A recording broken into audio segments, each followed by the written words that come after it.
रहमत आलम नूर मुजस्सम सल्लल्लाहु अलैहि वसल्लम ने इरशाद फरमाया, वो घर रसूल गिरामी वक़ार सल्लल्लाहु ताला अलैहि वसल्लम ने इस तरीके से इरशाद फरमाया। अब हजरत अब्दुर्रहमान इब्ने औफ रज़ी अल्लाह ताला अन्हु से रिवायत है कि रसूलुल्लाह सल्लल्लाहु अलैहि वसल्लम ने इरशाद फरमाया, तीन काम हैं रसूल की कसम है के हवाले से फरमाया, ज़ाते वहदहू ला शरीक की जिसके कब्जे में मेरी जान है। बंदा कुरान हजरत अब्दुर्रहमान इब्ने औफ रावी है और सरकार कसम खा करके फरमाते हैं कि उस रब्बे कदीर की कसम जिसके कब्जे कुदरत में मेरी जान है, तीन काम हैं।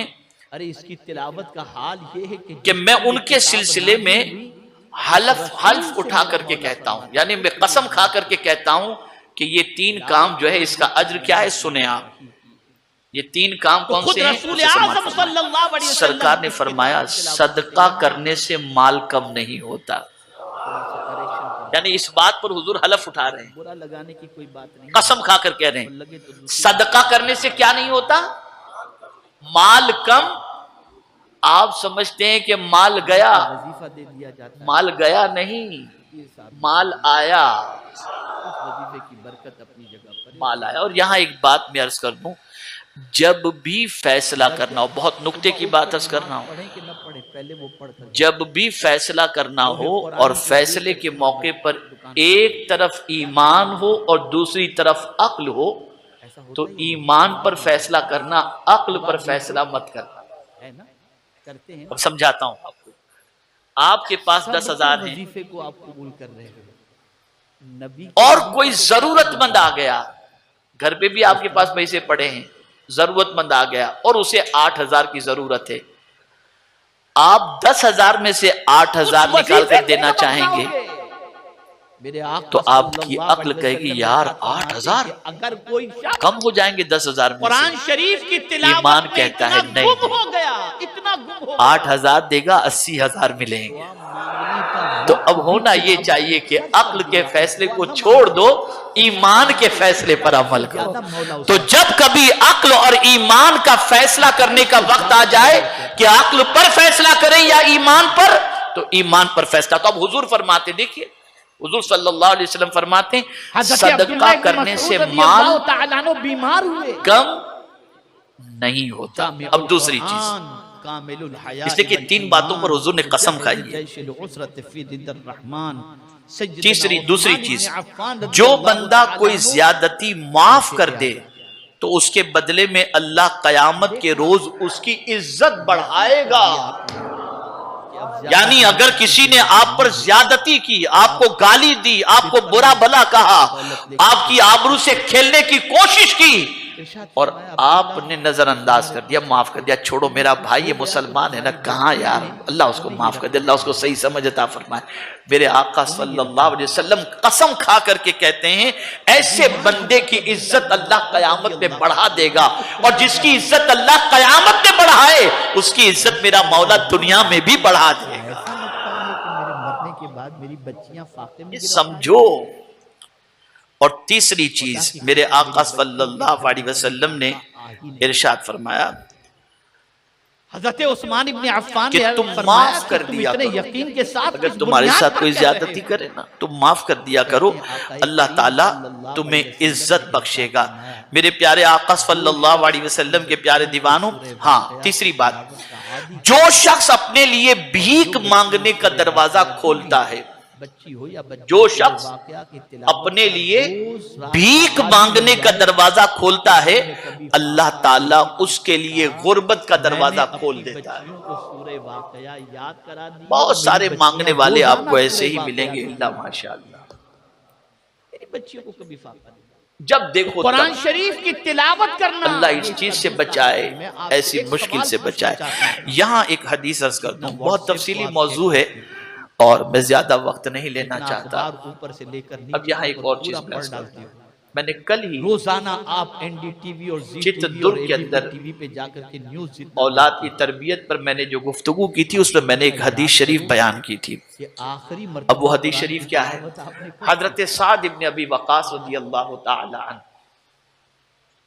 बीमार हुए, आपने कुरान खोला था आखिरी मर्तबा, जरा उसको याद। मेरे आका सल्लल्लाहु अलैहि वसल्लम की खिदमत में हाजिर आए और अर्ज करने लगे, या रसूल अल्लाह सल्लल्लाहु तआला अलैहि वसल्लम, मेरे पास जो कुछ है मैं चाहता हूं उसे अल्लाह के नाम पे कुर्बान कर दूं, लुटा दूं, सदका कर दूं। सरकार ने फरमाया नहीं, मना फरमाया। बताओ, जिस किताब से आप नहीं, इतना सारा नहीं। इतना कमजोर हो कि उसे तो अर्ज करते हैं, हुजूर, आपको नहीं आता, फिर तिहाई के ख्वाब देख करके क्या? सरकार ने फरमाया नहीं। अच्छा हुजूर, मैं निस्फ अल्लाह के नाम पे दे दूं? सरकार ने फरमाया नहीं। इस्लाम का अच्छा हुजूर चौथाई दे दूं? अब हुजूर ने जो फरमाया वो सुन, एक दस्तूर है आपके लिए, हमारे लिए सब हो जाना है। मेरे आका सल्लल्लाहु अलैहि वसल्लम ने इरशाद फरमाया, सब कुछ अल्लाह के नाम पर लुटा कर अपने बच्चों को मांगने वाला बना के न रखना, इसलिए कि अपने बच्चों के लिए इज्जत से खाने के लिए रोटी रोजी का इंतजाम या उनके लिए कुछ रख करके मरना, ये इससे बेहतर है कि तुम्हारा बेटा दर दर जाकर के भीख मांगे। यहां एक हदीस शरीफ, इस हदीस शरीफ की रोशनी में सरकार अपनी उम्मत को यह तालीम दे रहे हैं कि सब लुटाने की फिक्र मत करो, अपनी औलाद की भी फिक्र करो, इसलिए कि औलाद की जिम्मेदारी कुदरत ने तुम्हारे सर पर रखी है, और तुम अगर अपनी औलाद के लिए इंतजाम करके और कुछ रख करके मरते हो तो तुम्हारी औलाद को दर दर ठोकरें खाने की जरूरत पेश नहीं आएगी, वरना होगा ये कि तुम सब दे दोगे और तुम्हारा बेटा कासे गदाई लेकर सबसे भीख मांगता रहेगा। इसीलिए हुजूर को मांगना लोगों से बिल्कुल पसंद नहीं था। सरकार सल्लल्लाहु अलैहि वसल्लम इसको ऐब तसव्वुर करते, फरमाया करते थे, खैरुल यदे यदुल उलिया, बेहतरीन हाथ वो है जो ऊपर वाला हाथ हो, यानी देने वाला हाथ हो। मेरे प्यारे आका सल्लल्लाहु ताला अलैहि वसल्लम के प्यारे दीवारों, इंसान की परेशानी को दूर करना इसका सवाब तो है ही, तीसरा हक क्या है कुरान?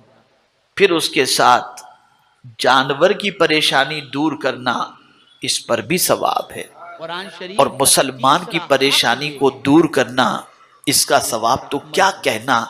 मैं आपको एक वाकया सुनाता हूं। उस जमाने में जब ये बॉल पेन, फाउंटेन पेन, ये सारी पेनों का रिवाज नहीं था, तो लोग लकड़ी की कलम से जो है वो स्याही में डुबो कर लिखा करते थे। एक बुजुर्ग उसी अपने लकड़ी के कलम को उन्होंने स्याही में, और अगर तुम सीधे रास्ते के मुसाफिर बनना चाहते हो, लिखना चाहते थे कि एक मक्खी उसके नोके कलम पर, यानी वो लकड़ी का जो कलम था उसके कोने पर जहां स्याही लगी थी, मक्खी आकर के वहां बैठ गई और उस स्याही को चूसना उसने शुरू कर दिया। उस स्याही को उसने चूसना शुरू कर दी।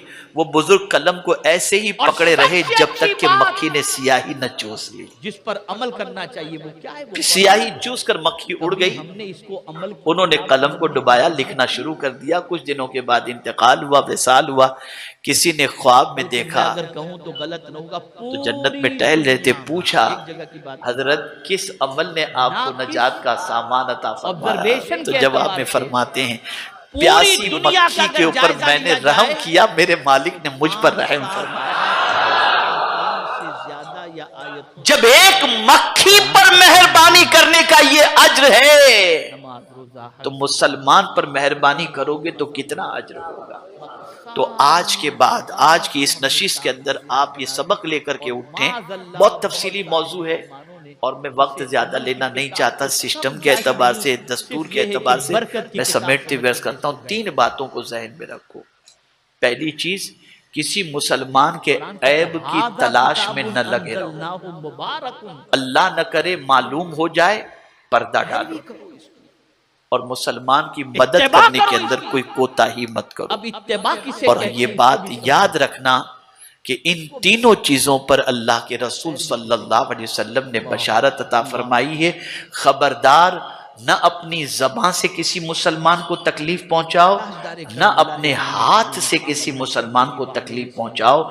जब कोई शख्स अपने हाथ और अपनी जबान से किसी मुसलमान को तकलीफ नहीं पहुंचाएगा तो ये उस बंदे का मुसलमान होना, वो बंदा मुसलमानों में अफजल है और वो अफजल इस्लाम का पैरोकार माना जाएगा। इससे ये ना सोचें कि गैर मुस्लिमों को मारो और ये करो, नहीं नहीं, ये मतलब नहीं है।